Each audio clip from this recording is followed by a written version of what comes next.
Beautiful music, Diane. Thank you so much.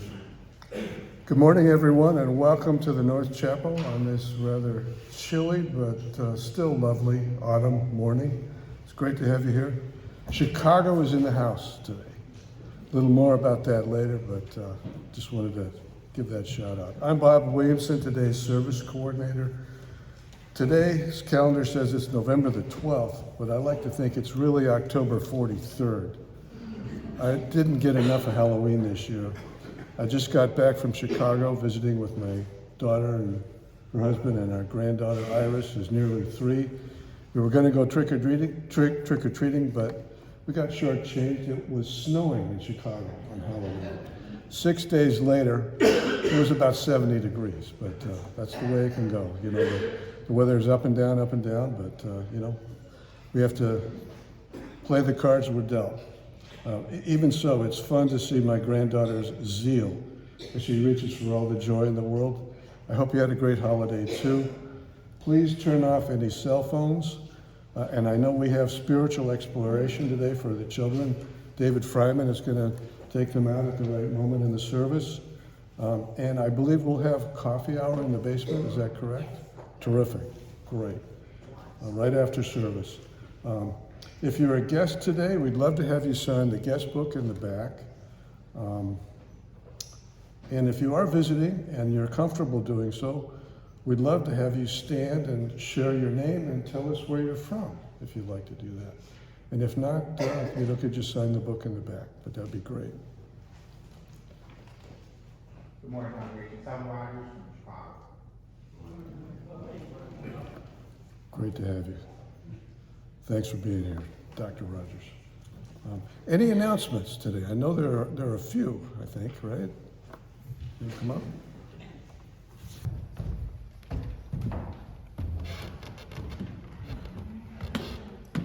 Hey, Ann. How are you? What you doing? I'm doing well. I am finally filling out my pledge form, which was totally buried in a pile at home. And I was cleaning up a bit, and there it was, and I went, oh my gosh, I haven't filled that out yet. So I am filling it out now, and I'm going to put it in that bright colored envelope in the middle of the pew there and give it to Ann Winnia so that we can up that pledge thermometer. And hopefully everybody will be pledged by the 19th. I really wish I could donate. It's just, feels like it's just too much, you know? It's,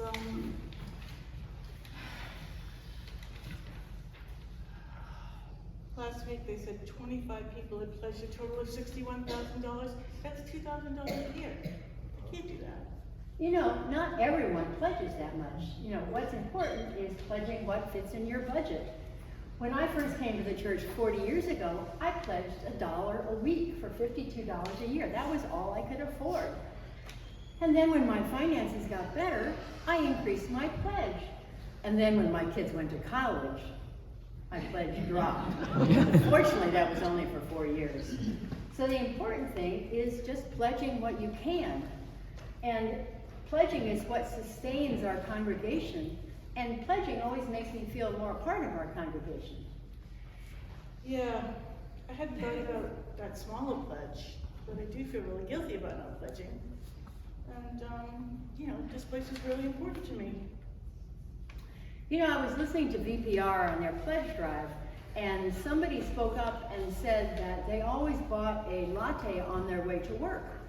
And they realized that they could skip that latte one day a week, and that was $25 a month that they could give to VPR and become a sustaining member.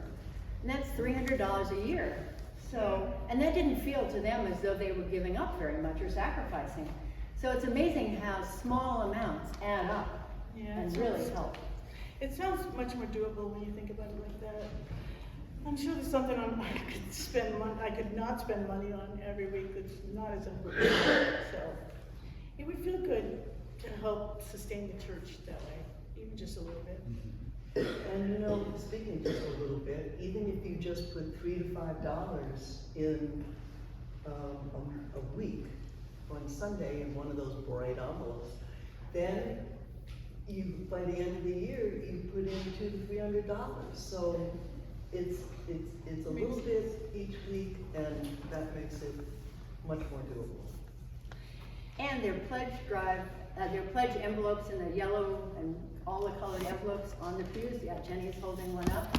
So if you've lost your pledge drive letter or your email, you're right there. So I know Diane's wonderful pledge drive poem last week reminded me of the fact that I hadn't pledged yet. So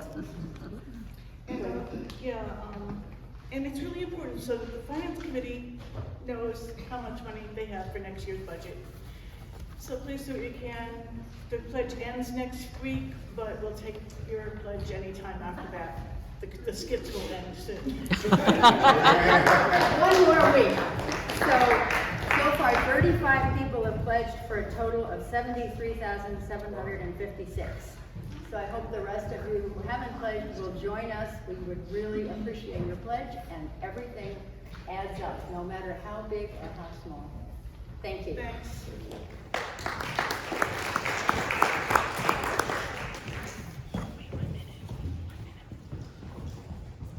First, I want to thank everyone that made yesterday's memorial service for John Matthews so beautiful. The heartfelt words, the amazing food, the lovely slideshow were pitch perfect, and the jazz music went down as smoothly as one of John's perfect martinis. Yesterday was also Veterans Day. My first teaching job decades ago was at Fort Sheridan Army Base just north of Chicago. My students were all races and from all over the country. Many couldn't afford to go to college after high school, so they enlisted. And there they were in my college English class. They were some of the best students I ever had. One, Sergeant Terry Mears, later on became superintendent of schools in his old hometown in the Florida Panhandle. It's good of us to honor our men and women who wore our nation's uniform. And today marks the start of Diwali, India's biggest and most important festival of the year, a 5-day celebration of triumph of light over darkness, good over evil, and the human ability to overcome great challenges. That's a theme for today's service, overcoming great challenges, but more on that later. Some of you may wonder why that cartoon is on the cover of today's order of service. I wanted something light and fun as we enter into the darker time of the year. I'm serious about humor. Humor helps us maintain a balance in a world that repeatedly throws up roadblocks. I'm not so naive to think humor can cure all problems, but it can produce a ballast to persist. Laughter can be a life jacket in a sea of sorrow. May each of us find ways to weave humor into the fabric of our lives. I read recently some words from the performance artist Marina Abramovic that resonated with me on our own dark time now as we deal with war and discord in the Middle East, another war in Ukraine, the great divisions in our country. Maria Abramovic said, "I was thinking how interesting it is that in war, when everybody was making art that reflected what happened, Henri Matisse was painting flowers. I finally understand that. The way to fight is not to reflect horror, but to put your spirit down, It's to create something with beauty that gives you hope." You see, I wanted to have something light in today's service before we delve into more serious matters with our special guest, Dr. Selwyn Rogers Jr. Dr. Rogers is the lead trauma surgeon and head of the department he created at the University of Chicago Hospital, where each day he performs heroic procedures on victims of gun violence and other catastrophes. Dr. Rogers just gave the Wade Memorial Lecture at Dartmouth-Hitchcock Hospital on Friday. He's a friend of Dr. Lynn Peterson's. Lynn, as many of you know, is a retired surgeon and former professor at Harvard Medical School. Later on, Lynn will give a personal introduction of Dr. Rogers, who will give our reflection today. The poem Swimming Laps by Arthur Sees are today's opening words. This poem appeared in the New Yorker magazine on August 2nd. 2021, pages 42 and 43. Arthur Sees received the 2019 National Book Award for Poetry. He's written 11 volumes of poetry and translates Chinese poetry into English. Swimming Laps.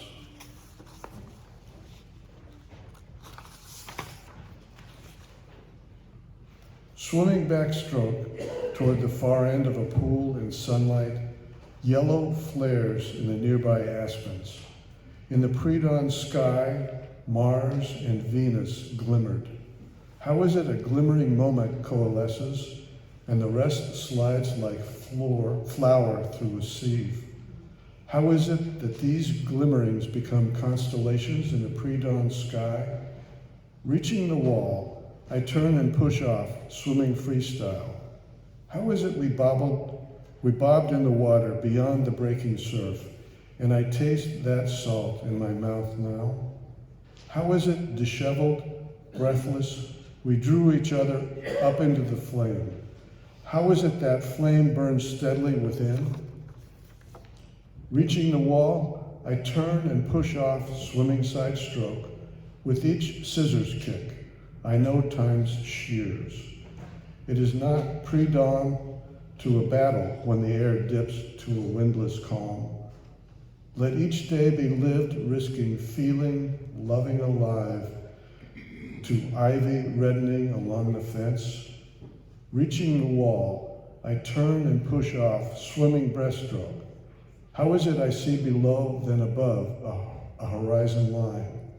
How is it I didn't sputter, slosh, end up staring at a Geiger counter clock mounted on a barroom wall? I, who have no answers, find glimmering shards. Reaching the wall, I pause, climb out of the pool, start a new day.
Dr. Rogers, we are deeply honored to have you here today.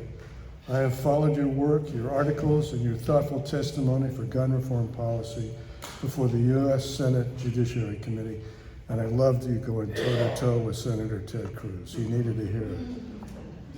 I've been working on gun violence prevention for 35 years, ever since a mass shooting at my children's school in Winnetka, Illinois. One 8-year-old youngster, Nikki Corwin, was killed, and 5 others were critically wounded. Those wounded were saved by surgeons just like you. My 2 daughters were spared, but only by dumb luck. We need better than dumb luck to make us safer. Just this year in Vermont, our group, Gun Sense Vermont, led the way to 3 new laws: safe storage, a 72-hour waiting period, and a stronger extreme risk protection order.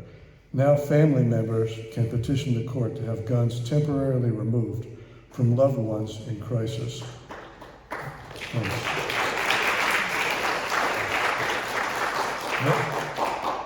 That said, there's still much more to do. In 2020, gun violence became the #1 cause of death for American children.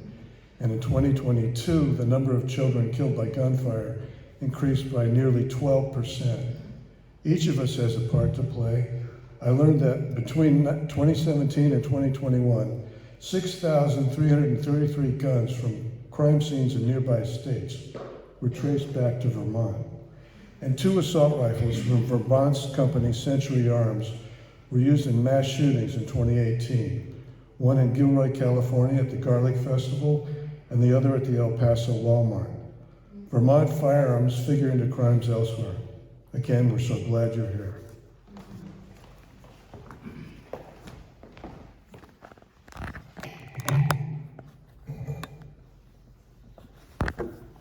I'm a little tall.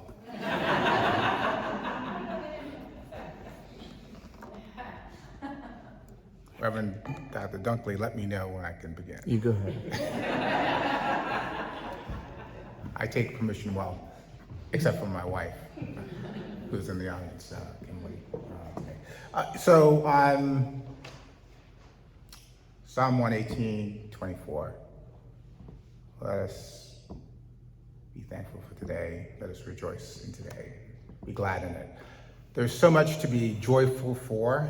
I feel blessed to be in the company of a dear friend that in so many ways started my path to be at this lectern today, Dr. Lynn Peterson, that everyone in this room knows. And I've been asked to give reflections.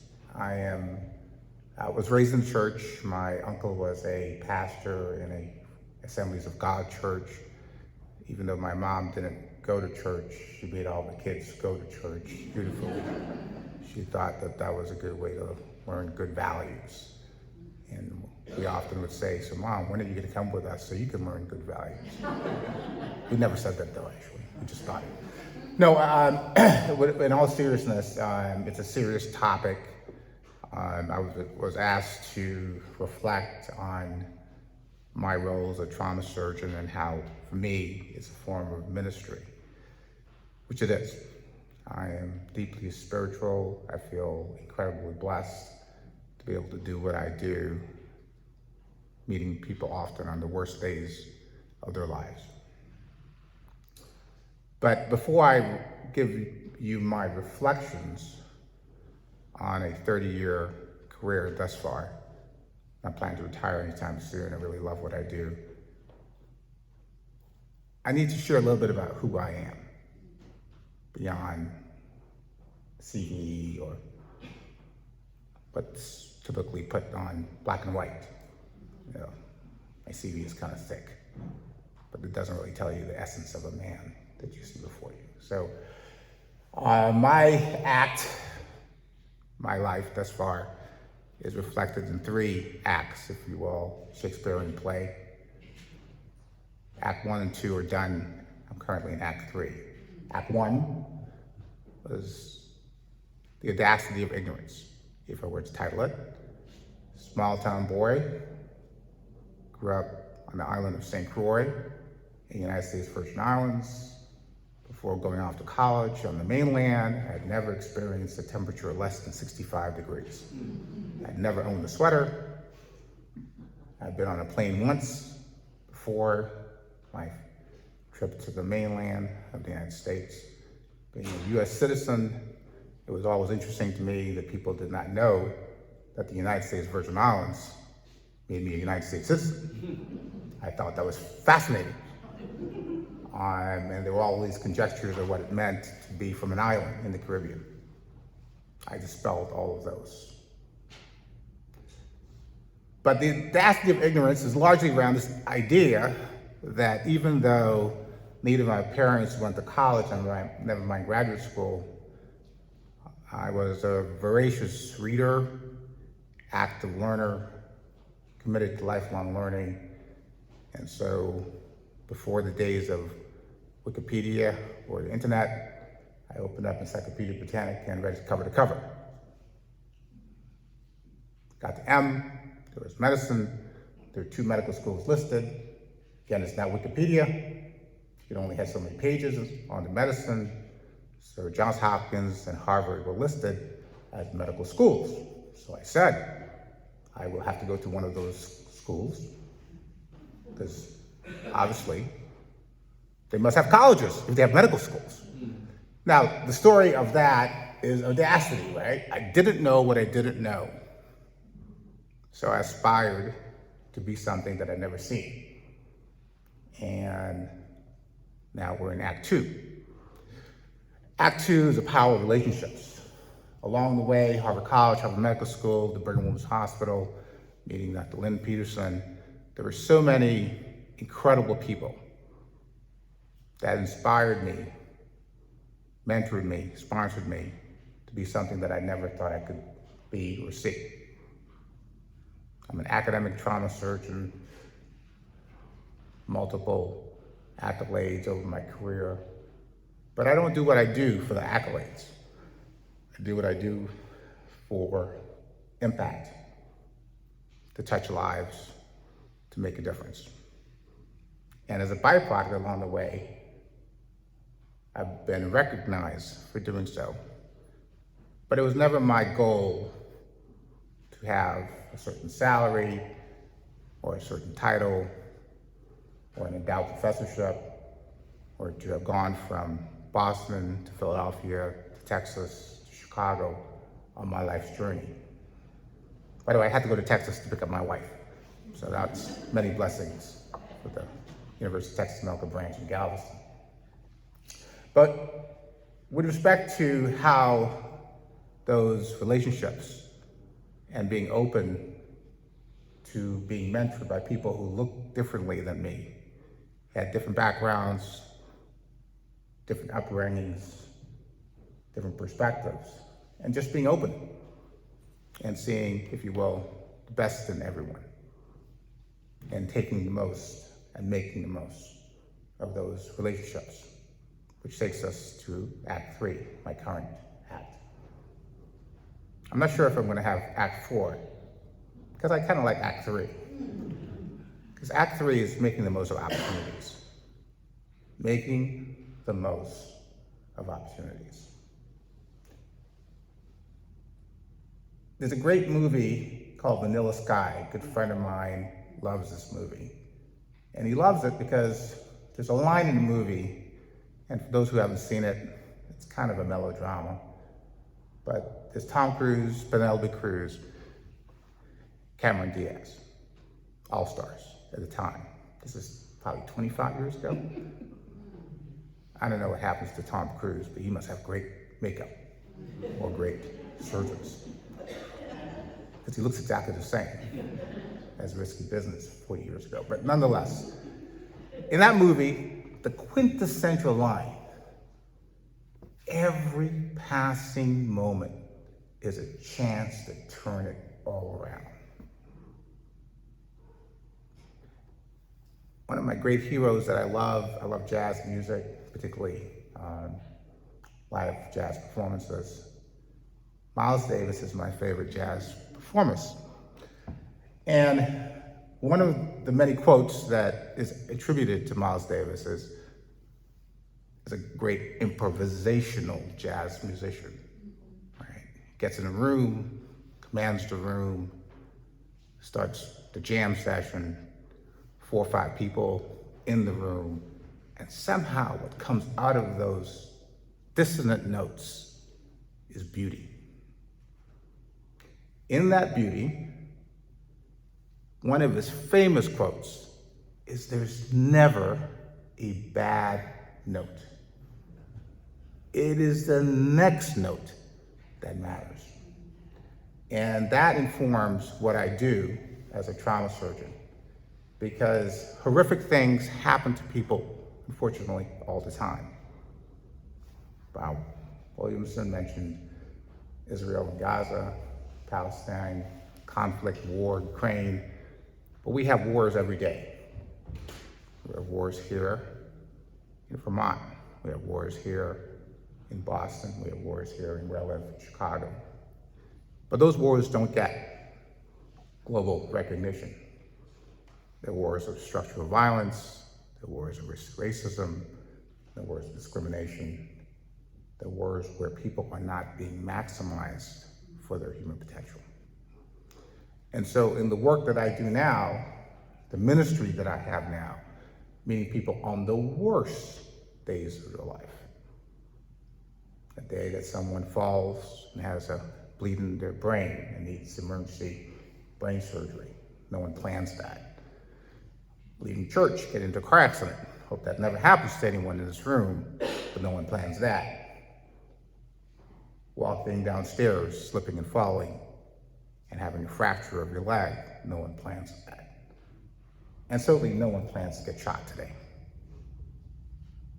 But the reality of being shot in America is we have an exceptional American problem. Over 100 people are killed each day in this country by firearms. Those are the people who die. 3 to 4 people are injured by a firearm directly from a bullet.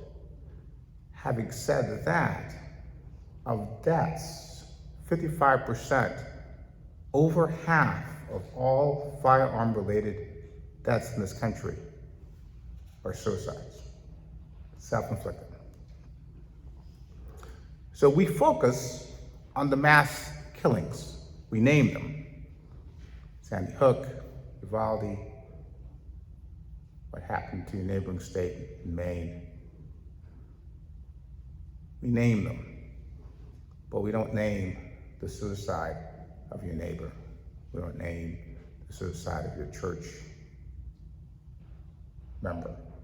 We don't name the individual person who dies from a firearm.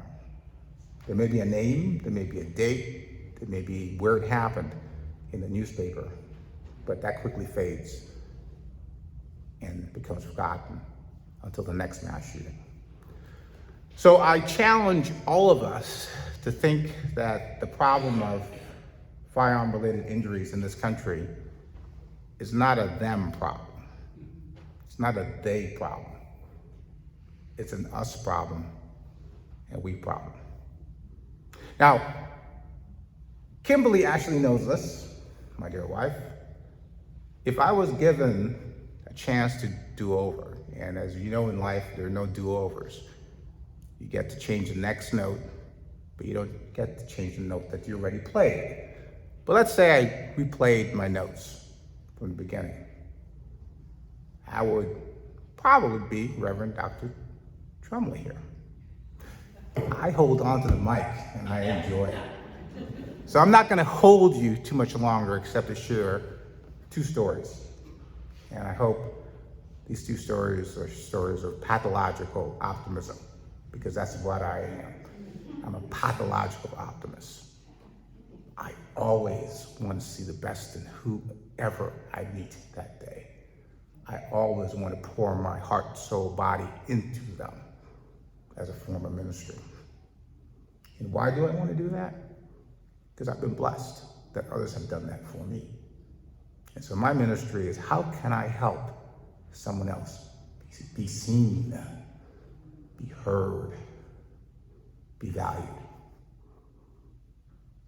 Turns out that costs me nothing.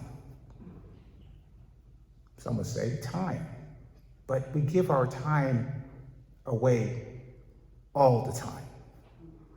But what about giving our time away for good? So I'm going to leave you with 2 stories. Kim and I are about to celebrate our 5th anniversary this year. I actually do know the date, November 24th. But last year, November 24th, we got married around Thanksgiving, as you can probably surmise. We have a lot to be thankful for. Everyone in this room has a lot to be thankful for. We have another Thanksgiving season upon us. But I have this thing. I'm a bit of a workaholic. It got instilled at a young age by my mother, who was a workaholic. And she never thought there was an idle moment that something could not be done. So I filled my life that way too. I don't have a lot of idle moments. Some people call that sleep. It's pretty idle. No, you gotta sleep to restore yourself. But in the midst of thinking about going on delayed honeymoon, if you will, with my bride of 4 years at the time, I said, you know what? I'm gonna be on call the night before the red-eye flight to Paris. So 2 things. My team can know that I'm watching them, but more importantly, so I can sleep on the plane. 6'4" frame, I don't sleep well on planes. But I know I wanted to sleep so that we can start the day fresh when we arrived at 8 o'clock or 9 o'clock in the morning. I still didn't do well because I still was sleeping on the river, the Rhine tour. I was just asleep. I missed the whole tour. I still don't know what happened. She does, but I don't remember.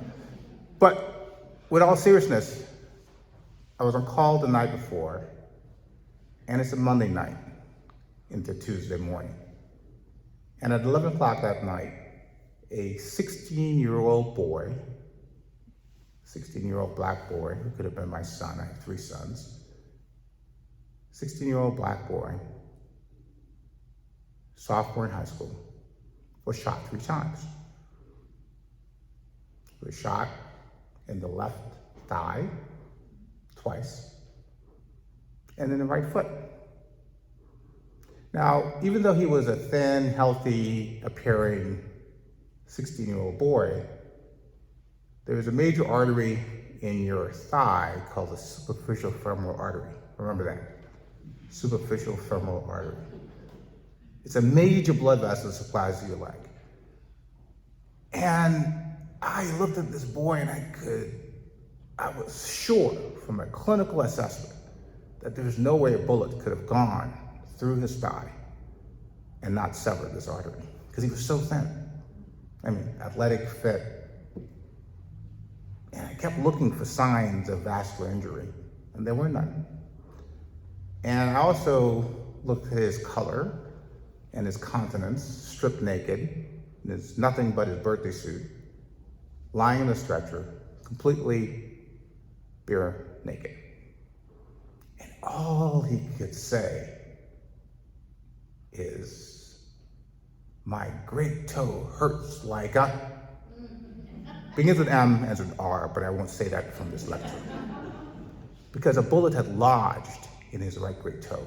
Now, anyone in this room who's had their toe stubbed on the bedside post, you know that hurts. Imagine a slug the size of your great toe fractured your great toe. That's all he could complain about.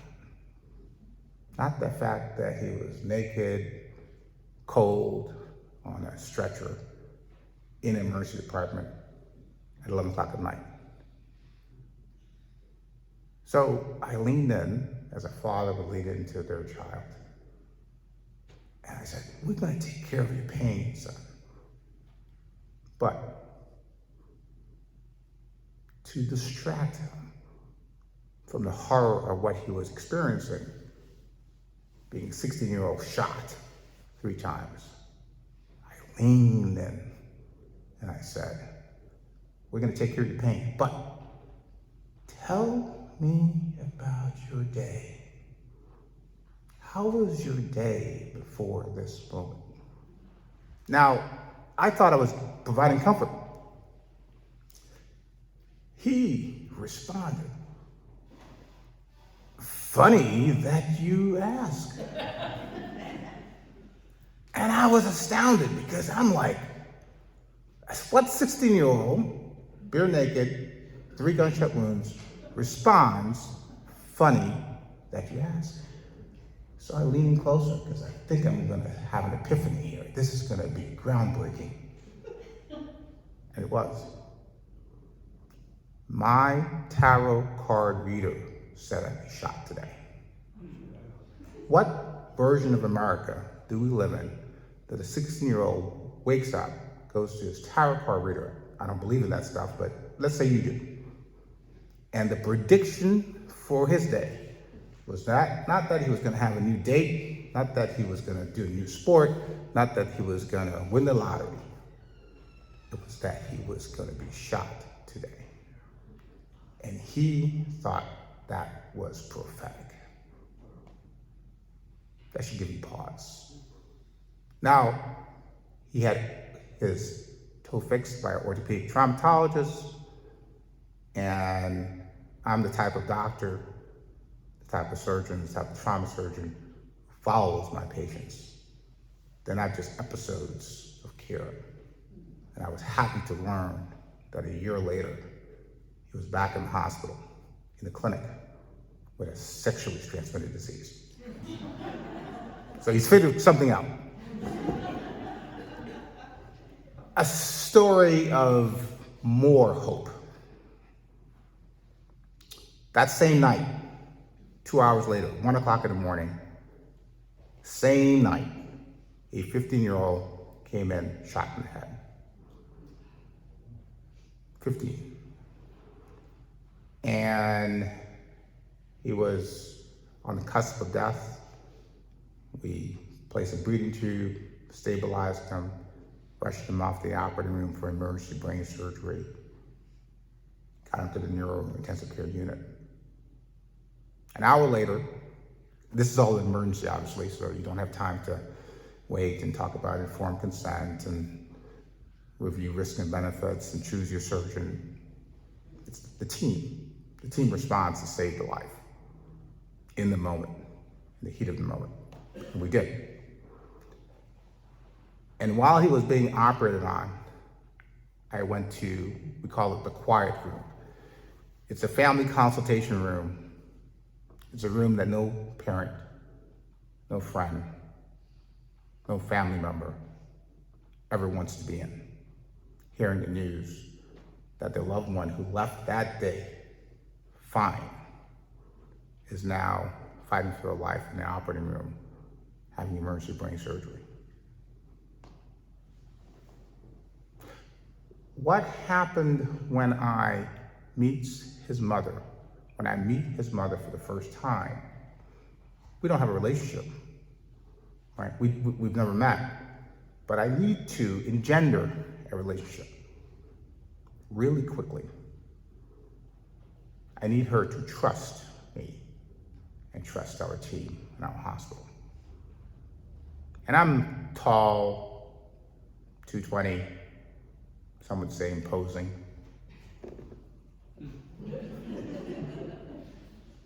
I sit down and I speak softly and slowly and smile to engage. And as I engage, I start very open-ended. What do you know about what has happened tonight? Now, it was clear that she was just coming from work. She had work clothes on, night shift job. Now, it turns out she knew more than I, because all I knew was that her 15-year-old had been shot in the head. She's sitting. I tell her that her 15-year-old in the operating room, don't know if he's gonna survive, but we'll do everything we can. We're doing everything we can to save her son's life. She throws her head back and says, I can't take this anymore. Now, what you do in those moments is you shut the front door. You say nothing, because you don't know where this is going. So you remain silent, but engaged. Don't say anything, but just look attentively. Look as if you care. And in that moment, she relays that her other son, 18 years old, was also shot that night in their home by an intruder. And he was also fighting for his life in another hospital at the same time. And she'd just come from another hospital. So she tells me that, and then I can't take this anymore. And I'm thinking already, this is too much for one person to bear. And then she shares that her husband had just died of COVID. And she's all alone in that space. Now, we have a violence recovery program. We have chaplains embedded within our trauma center. And at that point, the only comfort I could offer her was my touch, because I can't fix all those things. And then my pager goes off, and I have to attend to another gunshot wound victim. Now, here's the pathological optimism. Turns out, this is when you pour your heart and soul into humans. She shared, do you hear those other cries outside? Those are my two other kids, 7 and 9, who witnessed this. But because we have a violence recovery program, in days and follow-up, I made sure our violence recovery team reached out to that family and made sure those kids were getting counseling, which they need and will continue to need. Because it's not just about the note, what happens to you. It's about what happens next.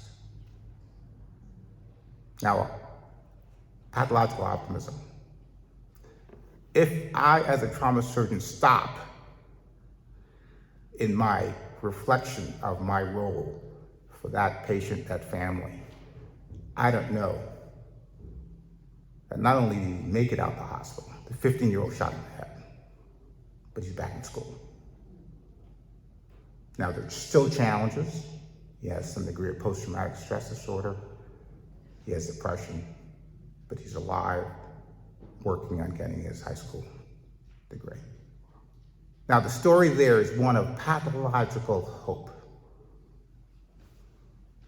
And I often think, when I hear these stories, because they're often events driven by circumstance, not bad people doing bad things to bad people who deserve it, but diseases, problems that I'm not going to say are not within your control, but you don't have as much control as you think you do. And so with that reality of the lack of control, we have to give it up to something other than ourselves. And when I meet people on the worst days of their life, I try to give them my love, my attention, my compassion, and that's my form of ministry. Thank you for your time and your attention, and remain hopeful. Without hope, we don't have much. Thank you.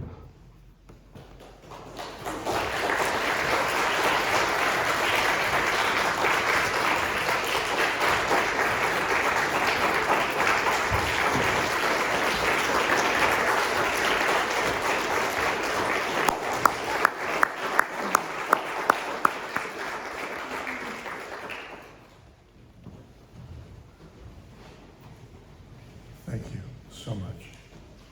We've heard a sobering and illuminating reflection today from Dr. Selwyn Rogers, Jr. There are ways for each of us to be engaged in making Vermont and our nation safer. Progress doesn't just happen, we make it happen. As former President Obama used to say, yes, we can. Amen. Thank you.